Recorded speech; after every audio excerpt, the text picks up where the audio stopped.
and welcome to episode 11 of the Gem State podcast. My name is Brian Allman. When you hear the phrase deep state, you might be tempted to imagine a shadowy cabal of supervillains plotting world domination in a secret lair. Reality is much more mundane. What we call the deep state is merely the mass of unelected bureaucrats who keep the machinery of government running, often to our detriment. These bureaucrats, also called the administrative state or the managerial state, have wide latitude in crafting regulations that affect American citizens and businesses, despite having no oversight by voters, and little to no oversight from Congress or the president. Remember Donald Trump's first impeachment trial? State Department bureaucrats like Alexander Vindman testified that Trump was going against American foreign policy. Now, if you've read the Constitution, you might think that the president himself sets foreign policy and the State Department carries it out. In the real world, it's the other way around. Nameless and faceless bureaucrats set policy, and our elected leaders simply follow along. Donald Trump made the mistake of believing in his constitutional authority over the executive branch, which is why they impeached him. This is what it is like throughout the federal bureaucracy, in every agency, and even at the state level. The power of the deep administrative state has enabled a relatively small group of people in our government to exert enormous control over our society. It's not necessarily a conspiracy. There are probably not smoke-filled rooms and secret lairs where puppet masters plot their evil schemes. Rather, the bureaucrats who staff our federal agencies are simply already on the same page. Neo-reactionary philosopher Mencius Moldbug defined the idea of the cathedral, a cultural elite who don't need to conspire because they've all already been shaped by the same forces as they came up through public schools, universities, and the rungs of the bureaucratic ladder. Agencies from the State Department and the IRS are staffed and led by the same kind of people we find in the DMV and Social Security Office. The problem of the deep state goes back many decades. In 1975, former California governor and future president Ronald Reagan explained the problem to Johnny Carson. Our biggest problem is that we have built a permanent structure of government, federal, state, and local. The permanent employees, and they've come to the place that they actually determine policy in this country more than does the Congress of the United States. The Office of Management and Budget in Washington, that's responsible for the budget, putting the budget together, cannot even tell you how many boards, commissions, agencies, bureaus, and departments there are in the federal government. But all of them can pass regulations, and those regulations have the force of law. And the difference is, when you break the law, you're innocent until proven guilty. When you break a regulation, the fellow that charges you with breaking the regulation, you're guilty. President Richard Nixon recognized the same problem, noticing as early as 1968 that the administrative state was unquestionably leftist. Quote, "The behind-the-scenes power structure in Washington is often called the Iron Triangle, a three-sided set of relationships composed of congressional lobbyists, congressional committee and subcommittee members and their staffs, and the bureaucrats in the various federal departments and agencies. These people tend to work with each other year after year, regardless of changes in administrations. They form personal and professional associations and generally act in concert.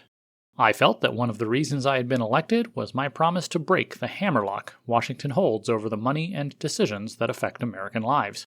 I wanted to break open the Iron Triangle and start turning money and power back to the states and cities. And I wanted to throw the red tape out the window.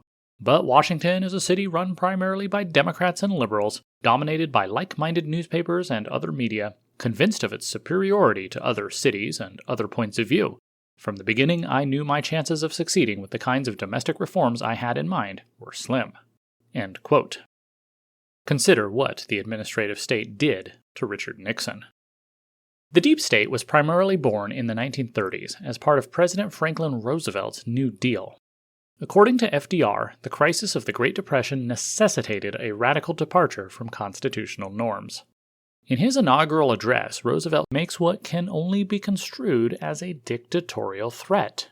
And it is to be hoped that the normal balance of executive and legislative authority may be wholly equal, wholly adequate to meet the unprecedented task before us. But it may be that an unprecedented demand and need for undelayed action may call for temporary departure from that normal balance of public procedure. But in the event that the Congress shall fail to take one of these two courses, in the event that the national emergency is still critical, I shall not evade the clear course of duty that will then confront me. I shall ask Congress for the one remaining instrument to meet the crisis: broad executive power to wage a war against the emergency as great as the power that would be given to me if we were in fact invaded by a foreign foe. Doesn't that sound like Emperor Palpatine from Star Wars? FDR made good on this threat. He amassed tremendous power in the executive branch, creating new agencies with the power to micromanage the day-to-day lives of average Americans. In the name of fighting the Depression, government bureaucrats claimed the right to tell farmers how much corn they could grow and if you were even allowed to raise chickens for your own family. When World War II broke out, these agencies gained even more power. We all know that the growth of government never goes backwards. By the time of Richard Nixon and Ronald Reagan, the administrative state was incredibly powerful. By the time of Donald Trump, it was nearly omnipotent. There has been a growing recognition among conservative intellectuals that the administrative state is by its nature unconstitutional. Our Constitution created the framework for our federal government, dividing power between the executive, legislative, and judicial branches.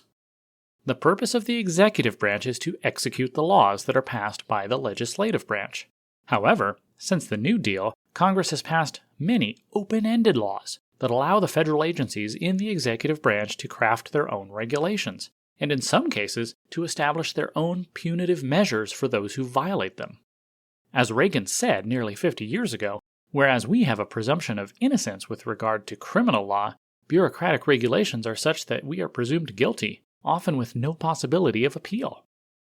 One of the reasons that the administrative state has such power is something called Chevron deference. This is a legal doctrine arising from a 1984 Supreme Court decision involving the Chevron Company that basically says bureaucratic agencies have tremendous leeway in the interpretation of regulations. According to the Supreme Court, so long as a law is written in such a way as to allow it, then courts must defer to an agency's interpretation of it.